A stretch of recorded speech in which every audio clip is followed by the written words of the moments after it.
The morning sun barely reached Sector 7 of New Seoul Spaceport. This was the forgotten place where old ships came to die. Broken hulls and rusted metal filled the area like a graveyard of dreams. Most workers avoided this section. They said it felt cold and empty, even on warm days. Park Dong-yoon did not mind the loneliness. At 67 years old, he had been cleaning the spaceport for 45 years. He knew every corner, every shadow, every piece of junk that filled the massive complex. His back was bent from decades of work, but his eyes were still sharp. His hands were rough and stained, but they moved with the skill of someone who took pride in his job. Dong-yoon pushed his cleaning cart through the narrow paths between the dead ships. The wheels squeaked in the quiet morning air. He wore his faded blue uniform, the same style he had worn for decades.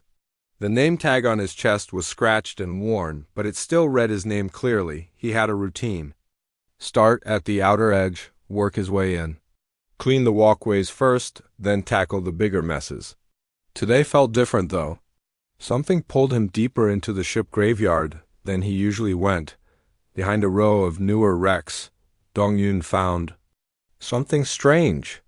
A ship sat in the shadows, almost hidden from view. It was not like the others. While most of the dead ships were clearly human-made, this one looked alien. Very alien. The ship was not large, maybe the size of a small passenger vessel, but its shape was wrong. It curved in places where human ships were straight. It had smooth lines where others had sharp edges. The metal was dark, almost black, but it seemed to shift color when he looked at it from different angles. Dust covered every surface. Years of neglect had left thick layers of grime on the hull. Strange symbols were carved into the metal, but they were too dirty to read clearly. Dong-yoon had never seen writing like that before. He walked around the ship slowly. His footsteps echoed in the empty space. The vessel looked old, very old, but unlike the other wrecks, this one did not seem broken. It seemed to be sleeping. Dong-hyun reached out and touched the hull. The metal felt warm. That was impossible. All the ships in this section were cold. They had been dead for years. But this one was warm, like it still had life inside. A sound made him jump. Footsteps. Someone was coming. From between the wrecked ships, a figure appeared. It wore a long cloak with a hood that covered its face completely. The cloak was dark, gray, made of material that seemed to shimmer slightly. The figure was tall but moved carefully, like it was trying not to be seen. "You," the figure said. Its voice was strange, with an accent Dong-yoon had never heard before. "You work here, yes?" Dong-yoon nodded. He was not afraid. In 45 years, he had met all kinds of people at the spaceport. Aliens, smugglers, corporate executives, and lost tourists. Nothing surprised him anymore. "I need help," the figure continued. It pointed at the strange ship. "This vessel, it needs cleaning, deep cleaning. Every surface, inside and outside." Dong-yoon looked at the ship again. It would be a big job. The hull alone would take days to clean properly. And if the inside was as dirty as the outside, it could take weeks. "That is a lot of work," Dong-yoon said honestly. "It will cost much." "Money?" The figure reached into its cloak and pulled out something small. It held out its hand. In the palm was a single coin. Not a credit chip or electronic payment, an actual physical coin. It was old and tarnished, worth almost nothing. "1 penny, the figure said. "That is all I can pay." Dong-yoon stared at the coin. 1 penny for weeks of work. Any other person would laugh and walk away. But Dong-yoon had learned long ago that money was not everything. He had seen rich people who were miserable and poor people who were happy. Work was work. If someone needed help, and he could provide it, then the amount of payment did not matter so much. Besides, there was something about this figure that seemed desperate. It stood very still, waiting for his answer. Under the hood, Dong-yoon could see nothing but shadows. But he sensed that this was very important to the stranger. "When do you want me to start?" Dong-yoon asked. The figure seemed to sag with relief. "Now, if possible, but you must be careful. This ship is very old, very special. Do not damage anything. Clean gently, but clean everything." Dong-yoon nodded. He had been cleaning delicate things for decades, I understand. Gentle but thorough. The figure dropped the penny into Dong-Yun's palm. The coin felt heavier than it should have, like it carried more weight than just metal. I will return in 1 week to check your progress, the figure said. Then it turned and walked away, disappearing. Between the wrecked ships, as quietly as it had appeared, Dong-Yun looked at the penny in his hand, then at the alien ship. A penny for all this work. His wife Minji would have called him crazy. She had died 3 years ago, but he could still hear her voice sometimes, usually telling him he was too generous for his own good, but Minji had also taught him that some things were more valuable than money. Keeping your word was one of them. Helping others was another. And taking pride in your work, no matter how small the job, was the most important of all. He put the penny in his pocket and walked to his cart. He would need special cleaning supplies for this job. The alien metal might react badly to the harsh chemicals he usually used. Better to start with the gentlest soap and work up from there. As he gathered his supplies, Dong-Yun noticed something. The ship seemed to be humming. Very quietly, so soft he might have imagined it. But there was definitely a sound coming from inside the hull. Like the ship was breathing. He stopped and listened carefully. Yes, there it was. A gentle, rhythmic sound, like a heartbeat. The ship was not as dead as it looked. Dong-Yun smiled to himself. In 45 years of cleaning, he had learned that sometimes the things that looked most broken were just waiting for someone to care for them. Maybe this old alien ship was the same way. He filled his bucket with warm, soapy water and selected his softest brushes. This would be interesting work, different from his usual routine. And even though he was only being paid a penny, something told him this job might be worth much more than money. The ship waited patiently in the shadows, covered in dust and secrets, ready to reveal its mysteries to the old janitor who was willing to work for almost nothing. Dong-Yun started his work early the next morning. He had brought his best cleaning supplies and his most gentle brushes. The alien ship waited for him in the shadows, looking just as mysterious as the day before. He began with the hull, working slowly and carefully. The first layer of dirt came off easily with warm, soapy water. But underneath was another layer, older and harder to remove. Dong-Yun was patient. He had learned long ago that rushing only made things worse. As he worked, he thought about his life. His wife Minji had been gone for 3 years now, but he still missed her every day. She used to pack his lunch and kiss his forehead before he left for work. She would ask about his day when he came home, even though cleaning a spaceport was not very exciting. Minji had always supported his work. When other people looked down on janitors, she would remind him that honest work was noble work. Every job has dignity, she would say. The person doing it is what matters, not what others think. Their son Jae-in had different ideas. He worked for a big mining company now, making lots of money. But he was always stressed, always angry about something. He rarely called his father anymore. Dong-Yun worried about him, but Jae-in did not. Want advice from an old janitor? The cleaning was harder than Dong-Yun expected. The alien metal was strong, but it was also delicate. He had to be very careful not to scratch the surface. As he worked, strange symbols became visible under the dirt. They were carved deep into the hull, filled with some kind of dark material that made them stand out.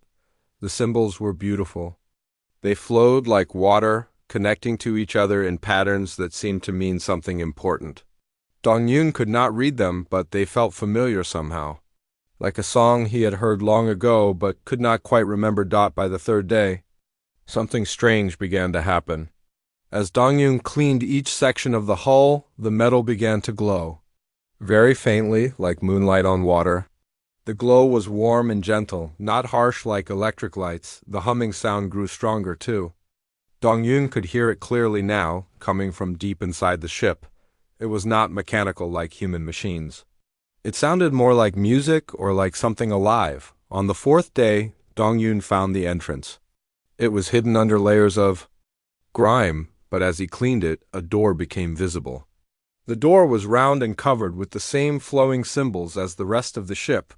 There was no handle, no obvious way to open it. But when Dong Yun pressed his hand against the door, it opened. Silently, smoothly, like it had been waiting for his touch.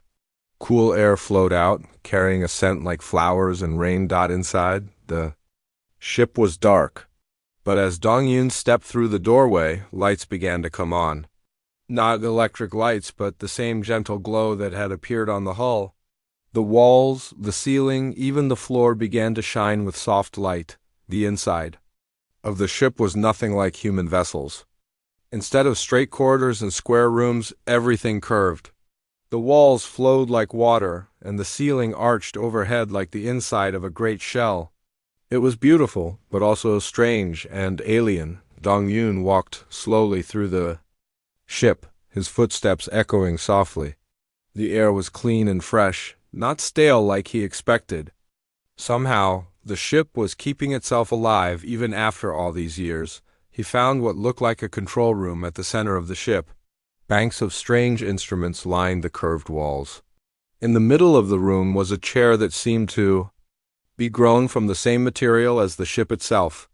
Above the chair, a large crystal hung from the ceiling, dark and lifeless. As Dong Yun began to clean the control room, more things began to happen. The instruments started to glow. Symbols appeared on smooth surfaces that had looked blank before. The crystal above the chair began to pulse with inner light. Then, suddenly, the ship spoke to him. The voice came from everywhere and nowhere, filling the air around him. It spoke in a language Dong Yun had never heard before, but somehow he understood. "Every word, welcome, gentle one," the voice said. It was warm and kind, like a grandfather speaking to a beloved child. "I am Valos, keeper of this vessel. You have awakened me with your care." Dong Yun stopped cleaning and looked around. He was not frightened. The voice felt safe, friendly. "I am just a janitor," Dong Yun said. "I am cleaning your ship because someone paid me to do it." "Yes," Valos said. "And in all the years I have waited, you are the first to clean with love instead of greed. You touch my hull with respect. You work with patience and care. This is why I respond to you." "Your ship is very beautiful," Dong Yun said. "But I do not understand why it was hidden here, forgotten." "I was not forgotten," Valos replied. "I was waiting for someone worthy to find me. Someone who would care for me not because of what I am worth, but because caring is the right thing to do." As they talked, Dong Yun continued his work. He cleaned the instruments carefully, marveling at their strange beauty. Some looked like flowers made of metal and crystal. Others were covered with symbols that seemed to move and change as he watched. "What is this place?" Dong Yun asked. "This is the personal vessel of Empress Nalira of the Vorthic Empire," Valos explained. "She is the ruler of 1,000 worlds, commander of fleets that span the galaxy. But she is also wise and kind, which is why she chose me as her ship." Dong Yun paused in his cleaning. An empress. He was cleaning the ship of an alien empress. No wonder the mysterious figure had seemed so nervous. "Where is she now?" Dong Yun asked. "Far away, ruling her people. But she has been searching for me for 300 years. I was lost during a diplomatic mission to your solar system. I hid myself here waiting for the right person to find me." "And you think I am the right person?" "I know you are," Valos said with certainty. "You work for a penny without complaint. You treat my hull with the same care you would show a precious jewel. You speak to me with respect, even though I am just a machine to you. These things tell me who you are inside." Dong Yun felt a warm feeling in his chest. For the first time in years, someone valued his work. Not just the results, but the way he did it, the care he put into every task. "Will you help me contact my empress?" Valos asked. Dong Yun nodded. "I will do whatever I can." As he spoke, the great crystal above the chair began to pulse faster. The ship hummed with new energy. Somewhere in the distance, Dong Yun thought he heard footsteps approaching. Someone was coming. The footsteps grew louder. Dong Yun looked toward the entrance of the ship, wondering who was coming. The gentle glow from the walls made everything visible, but he still felt nervous. "Someone approaches," Valos said, his voice calm but alert. 3 humans, they wear the uniforms of spaceport security. Dong Yun sighed. He had hoped to finish his work quietly, but the ship's lights and sounds had probably attracted attention. In a place like Sector 7, any unusual activity would be investigated. Should I hide? Dong Yun asked. No, Valos replied. You have done nothing wrong. You were hired to clean this ship, and that is what you are doing, but be careful what you say. Not all humans can be trusted with the truth. Director Han Wusung entered the ship first, followed by 2 security guards. Wusung was a thin man in his 50s who wore expensive clothes and always looked annoyed about something. He had been trying to get Dong Yun fired for years, claiming that old janitors were bad for the spaceport's modern image. Park Dong Yun, Wusung said, his voice sharp and angry. What are you doing in here? This section is restricted. I was hired to clean this ship, Dong Yun said simply. He showed Wusung the penny the cloaked figure had given him. Someone paid me to do this work. Wusung laughed, but it was not a kind sound. 1 penny? You expect me to believe someone hired you for 1 penny? He looked around the glowing interior of the ship, his eyes wide with greed. Do you have any idea what this technology is worth? I know it is not mine, Dong Yun said. I am just cleaning it. This ship has been abandoned here for decades, Wusung declared. That makes it salvage property of the spaceport. Which means it belongs to my company now, he turned to his guards. Escort this old man out. Then seal the ship until our technical TAM can examine it. But as the guards moved toward Dong Yun, the ship responded. The lights grew brighter, and a low warning tone filled the air. The guards stopped, looking nervous. This vessel belongs to Empress Nolira of the Vorthic Empire. Valos announced, his voice now coming from speakers throughout the ship. It is not abandoned. It is not salvage. Any attempt to claim it illegally will be considered an act of war. Wusung's face went pale. The Vorthic Empire was known throughout the galaxy as one of the most powerful civilizations. Starting a war with them would be very bad for business. You cannot prove ownership, Wusung said. But his voice was less confident now. The great crystal above the command chair began to pulse faster. Suddenly, a hologram appeared in the air above it. The image was fuzzy at first, then became clear-dotted. Showed a woman, but not a human woman. She was tall and elegant, with pale blue skin and silver hair that flowed like liquid metal. Her eyes were large and kind, but also held the strength of someone used to command. She wore robes of deep purple, decorated with the same flowing symbols that covered the ship. I am Empress Nolira, the hologram said, her voice carrying absolute authority. This is my personal vessel, lost 300 years ago during a diplomatic mission. I have been searching for it ever since. The hologram turned to look directly at Dong Yun. When she spoke again, her voice was warm and grateful. You must be the one who awakened my ship with such care. Valos has told me how gently you work, how much respect you show. I am honored to meet you, Park Dong Yun. Dong Yun bowed respectfully. He had never spoken to royalty before, especially alien royalty. But the Empress seemed kind, not frightening. I am just doing my job, Your Majesty, Dong Yun said. Just doing. Your job, the Empress repeated, smiling. Do you know that in 300 years, dozens of people have found this ship? Treasure hunters, corporate raiders, even military scouts. All of them tried to break in, to steal what they could. But none of them succeeded. Why not? Dong Yun asked. Because Valos was programmed to respond only to pure intentions. Those who came seeking wealth or power were turned away. But you came seeking only to do honest work. That is why the ship opened for you. Wusung pushed forward, his greed overcoming his fear. Your Majesty, surely we can work out some kind of deal?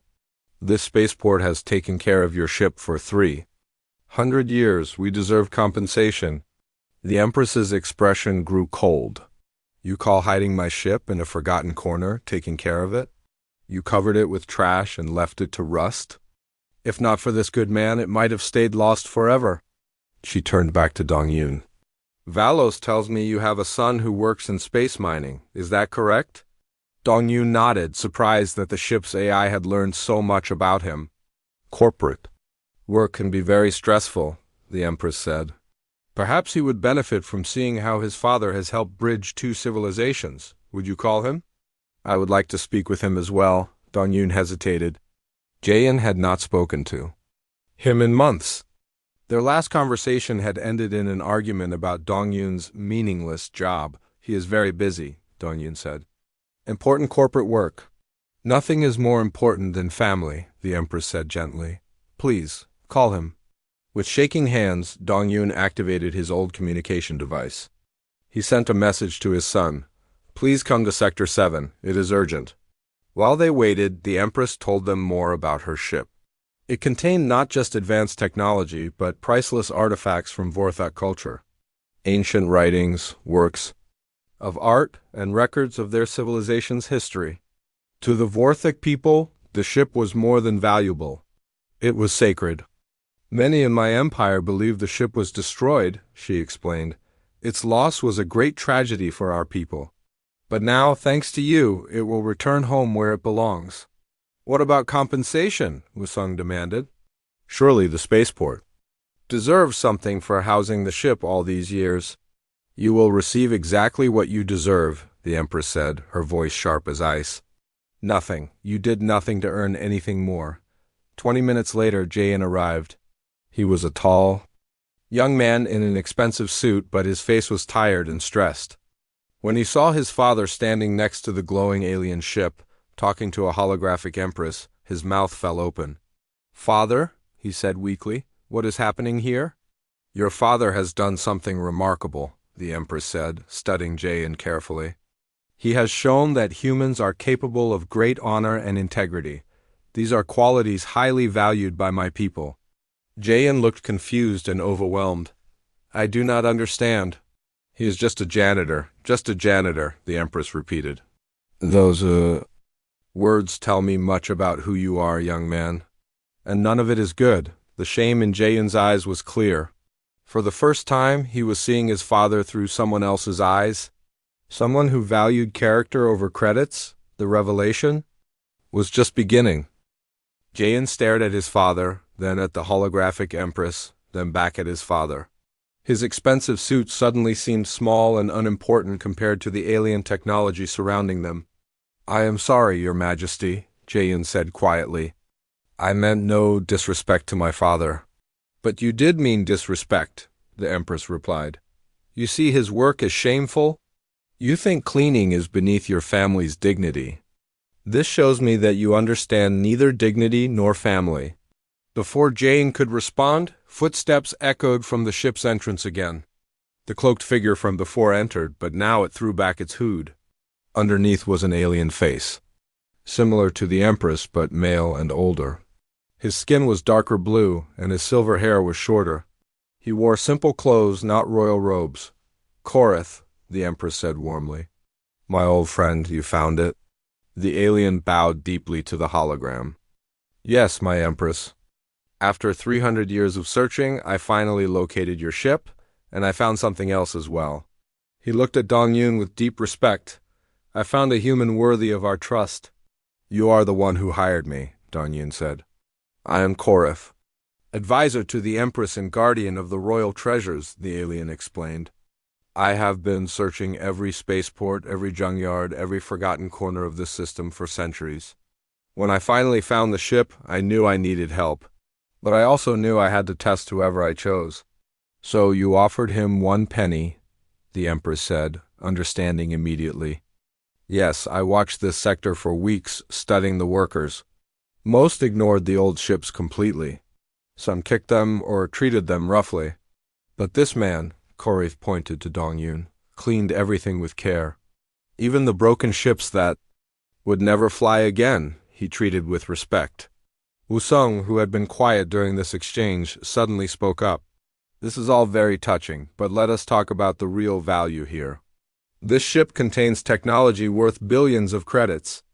The Spaceport Authority demands compensation for its discovery and protection. Korith's expression grew cold. Protection? You hid it behind garbage and forgot it existed. If I had not guided this good man to find it, your protection would have let it rust into nothing. Furthermore, the Empress added, This ship contains more than just technology. Show them, Valos. The ship's AI responded by opening panels in the walls. Inside were compartments filled with things that made everyone gasp. Crystals that glowed with inner fire. Metal sculptures that seemed to move and dance. Books written on materials that looked like captured starlight. These are the crown jewels of the Vorthak Empire, the Empress explained. Art treasures that cannot be replaced. Historical records dating back 50,000 years. The combined value is beyond any number you could imagine. Jae-yoon's eyes went wide. He worked for a mining company that dealt in expensive materials, but he had never seen anything like this. And you would give all of this to my father? Jae-yoon asked. For cleaning your ship? I offer your father a choice, the Empress said. He could name any price, and I would pay it. He could ask for worlds, and I would give them to him. He could request a position in my government, a palace of his own, anything his heart desires. She paused, studying Dong-yoon carefully. But I suspect he will surprise us all with what he chooses. Korith stepped forward. Before he decides, there is something else you should know. Park Dong-yoon, your simple act of cleaning this ship has changed everything. Word is already spreading through the galaxy about the human who restored the lost treasure of the Vorthak Empire. What does that mean? Dong-yoon asked. It means other alien civilizations are taking notice of humanity, the Empress explained. Not because of your weapons or your technology, but because of your character. One old janitor working for a penny has done more for human reputation than all your diplomats and traders combined. Woo-sung's face was red with anger and frustration. This is ridiculous. One old man cannot represent all of humanity. He is nobody special. He is more special than you will ever be, Jae-yoon said suddenly. Everyone turned to look at him in surprise. His voice was quiet but firm. I have spent years being ashamed of my father's job. I thought success meant making lots of money and wearing expensive clothes. But look at what he accomplished with just a bucket and a brush. Tears started to form in Jae-yoon's eyes. Father, I am sorry. I was wrong about everything. Dong-yoon put his hand on his son's shoulder. You were not wrong to want success. You were just wrong about what success means. The Empress watched this exchange with approval. This is why Valos responded to your father. Not because he is perfect, but because he understands what truly matters. Now, Park Dong-yoon, what is your choice? What payment do you request for your service? The ship grew quiet. Even the gentle humming seemed to pause, waiting for his answer. Dong-yoon looked around at the incredible treasures, the advanced technology, the holographic Empress who could make him the richest human in the galaxy. Then he looked at his son, who was finally seeing him clearly for the first time in years. Your Majesty, Dong-yoon said slowly, I have been thinking about this since I started cleaning your ship. You offered me great wealth, but I am an old man. What would I do with planets and palaces? Then what do you want? The Empress asked. I want to finish my job, Dong-yoon said simply. I took 1 penny to clean your ship, and I have not finished cleaning it yet. The inside still needs work. That is what I want to do. Korith smiled broadly. I told you he would surprise us, he said to the Empress. Indeed he has, she replied. But surely there is something else you want. Some way we can repay your kindness. Dong-yoon thought for a moment. There's one thing. I would like my son to understand that all honest work has value. If he could see that, it would be payment enough. Consider it done, the Empress said, but I insist on giving you more. You have returned something priceless to my people. We do not forget such gifts. What do you have in mind? Korith asked. The Empress smiled. I think it is time for the Vorthak Empire to establish a permanent embassy on Earth. And I know exactly who should be our first cultural liaison. She looked directly at Dong-yoon. The job pays well, but not too well. It involves meeting with many different species and helping them understand human nature. Most importantly, it requires someone who judges others by their character, not their appearance or wealth. Interested.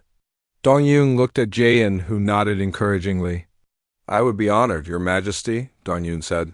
Excellent. But first, you finish cleaning my ship. A job begun should be a job completed. As Dongyun picked up his cleaning supplies again, Wusong made one last desperate attempt. Wait, this cannot be legal. Surely there are salvage rights or finder's fees or something? There is something, the Empress said coldly. There is a bill. 300 years of storage in your facility. I believe the rate for premium ship? Storage is quite expensive, is it not? Wusong's face went white as he realized what she meant. The wealthy owner was about to collect her due. 6 months later, Dongyun stood in his small apartment looking at the framed penny hanging on his wall. Visitors from across the galaxy had come to see it. Reporters called it the most valuable penny in the universe, but they missed the point. Entirely, the penny was valuable because of what it represented, not what it was worth. His apartment was still small and simple. He had accepted the Empress's offer of a job as cultural liaison, but he had asked for a modest salary. Enough to live comfortably, enough to help other workers at the spaceport who were struggling, but not enough to change who he was. Father? Jayan called from the kitchen. The ambassador is here. Korath entered the living room, no longer wearing a cloak. He had been appointed as the first Vorthic ambassador to Earth, and he visited Dongyun often. They had become good friends over the months, sharing stories and learning about each other's cultures. How are the preparations going for tomorrow's ceremony? Korath asked. Tomorrow was the official opening of the Vorthic embassy. Representatives from dozens of alien civilizations would attend. The ceremony would mark the beginning of a new era in human-alien relations. Everything is ready, Dongyun said.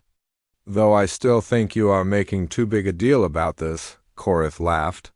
My friend, you still do not understand what you have accomplished. Let me show you something. He activated a small device that projected a holographic display in the air. It showed a map of the galaxy with thousands of points of light. Each light represents a civilization that has heard the story of the human janitor who cleaned an alien ship for a penny, Korath explained. Green lights are civilizations that now view humanity favorably. Yellow lights are neutral. Red lights are hostile. The map was mostly green. Before your act of kindness, this map was mostly red and yellow. Humans were seen as aggressive, greedy, and untrustworthy. Now, because of you, dozens of civilizations want to establish diplomatic relations with Earth. Because I cleaned a ship? Dongyun asked. Because of how you cleaned it, Korath corrected. Because you did it with care and respect, even for just a penny. Because you showed that humans can value honor over profit. Jayan entered the room, carrying a tray of tea. He had quit his corporate job 3 months ago and now worked alongside his father at the embassy. The pay was less, but he seemed happier than he had ever been. The Kepler delegation just arrived, Jayan reported. They specifically asked to meet the pennyman, Dongyun sighed. He still was not comfortable with all the attention, but he understood that his story had become bigger than just him. It represented something important about human nature that the galaxy needed to see. There's someone else here to see you, Jayan said with a smile. Someone very special. The air in the room began to shimmer, and Empress Melira materialized. Not as a hologram this time, but in person. She was even more impressive in reality, tall and elegant, radiating quiet authority. Your Majesty, Dongyun said, bowing respectfully. My dear friend, she replied warmly. I wanted to attend tomorrow's ceremony in person. But first, I wanted to give you something. She held out a small crystal, no bigger than Dongyun's thumb. It glowed with the same gentle light as her ship. This is a memory crystal, she explained. It contains the complete history of your cleaning of my ship. Every moment, every gentle touch, every careful brushstroke. My people will study it for generations as an example of perfect service. I just did my job, Dongyun said, accepting the crystal. Exactly, the Empress replied. You did your job the way all jobs should be done. With pride, with care, with respect for the work itself. This is what makes humans special. Not your technology or your weapons, but your capacity for taking ordinary work and making it extraordinary through the spirit in which you do it. She turned to address all 3 men. Tomorrow, when we open the embassy, we will announce something important. The Vorthek Empire is establishing a new program. We will send teachers to human schools to share our knowledge of science and art. In return, we want human teachers to come to our worlds to teach something we have forgotten. What is that? Jayan asked. The value of simple work done well, the Empress said. My people have become so focused on grand achievements that we have forgotten the importance of small tasks performed with care. We want to learn this from humanity. Will you teach them, Father? Jayan asked. Dongyun looked at the penny on his wall, then at his son, then at his alien friends who had become like family to him. I think we all can teach each other, he said. The next day, New Seoul Spaceport was transformed. Where Sector 7 had once been a forgotten graveyard of old ships, now stood a beautiful embassy building. The architecture blended human and Vorthak styles, creating something entirely new and wonderful. Thousands of beings from dozens of worlds attended the opening ceremony. Reporters from across the galaxy broadcast the event live. But the most important moment came when Dongyun was asked to speak. He stood at the podium, looking out at the sea of alien faces, feeling very small and ordinary. But then he remembered what Minji used to tell him. Every job has dignity if you do it right. 6 months ago, I was just an old janitor, he began. I thought my life was small and unimportant. But I learned something from cleaning that alien ship. No job is small if you do it with love. No work is unimportant if you do it with care. He paused, looking for the right words. We humans, we are not the strongest species in the galaxy. We are not the smartest or the most advanced, but we have something special. We know how to take ordinary moments and make them meaningful. We know how to find value in simple work. The crowd was completely silent, listening to every word. The Empress paid me a penny to clean her ship. Just 1 penny. But that penny taught me that the value of work is not in what you are paid. It is in what you put into it. It is in the care you show, the respect you give, the love you bring to even the smallest task. He reached into his pocket and pulled out the original penny, holding it up for everyone to see. This penny is not valuable because it is made of rare metal. It is valuable because it represents a choice. The choice to do good work even when no one is watching. The choice to treat everything with respect even when it seems worthless. The choice to find dignity in service. As he finished speaking, something remarkable happened. The alien delegates began to applaud, but it was not the polite clapping of a formal ceremony. It was genuine appreciation, the kind of response reserved for truth spoken from the heart. Later that evening, as the celebration continued, Dongyun found himself back in Sector 7. The embassy building glowed softly in the darkness, but he walked past it to where the Empress's ship still sat. It was clean now, fully restored, ready to return to its home among the stars. Valos spoke to him as he approached. Hello, my friend. Are you ready to say goodbye? I am sad to see you go, Dongyun admitted. But you belong with your people.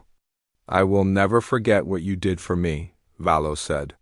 You woke me up with kindness. You restored me with care. You gave me back my purpose.